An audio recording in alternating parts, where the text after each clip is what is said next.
অনলাইনে জুয়ার মাধ্যমে শত কোটি টাকা পাচার করছে চীন ও হংকংয়ের অপরাধী চক্র।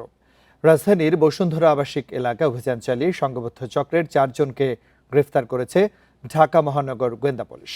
এদের মধ্যে 3 জন চীনা নাগরিক। শনিবার রাতে বসুন্ধরার একটি আবাসিক ফ্ল্যাটে অভিযান চালিয়ে তাদের গ্রেফতার করা হয়। পুলিশ জানায় ফ্ল্যাটটি ভাড়া নেন এক চাকমা নারী। পরে সেটি চীনা নাগরিকদের কাছে ভাড়া দেওয়া হয়। সেখানে অনলাইন জুয়া ও সাইবার প্রতারণার বিশাল নেটওয়ার্ক পরিচালিত হচ্ছে। অভিযানে জব্দ করা হয় 14টি ল্যাপটপ এবং প্রায় 6,000 মোবাইল ফোন। এই নেটওয়ার্কের মাধ্যমে এক মাসে 200 থেকে 250 কোটি টাকা বিদেশে পাচারের সুযোগ ছিল। চক্রটির মূল হোতা হংকংয়ে অবস্থান করছে বলেও জানায় পুলিশ। এছাড়া ভিয়েতনাম সহ বিশ্বের বিভিন্ন দেশে একই ধরনের কার্যক্রমের তথ্য পেয়েছে ডিবি। মূল হোতা তারা স্বীকার করেছে যে তাদেরকে যারা নিয়োগ দিয়েছে বা তাদেরকে যারা বেতন ভাতা দেয় এই জিনিসপাতিগুলো কিভাবে আসছে এগুলো আমরা শুনে দেখলাম যে এরা সাধারণত চায়না হংকং বেস যে জুয়ারিয়ে তারা বিভিন্ন রকম প্রলোভন দেখায় যে আমাদেরকে ওখানে প্রলুব্ধ করে ওই ওয়েবসাইটগুলোতে নিয়ে যেছে।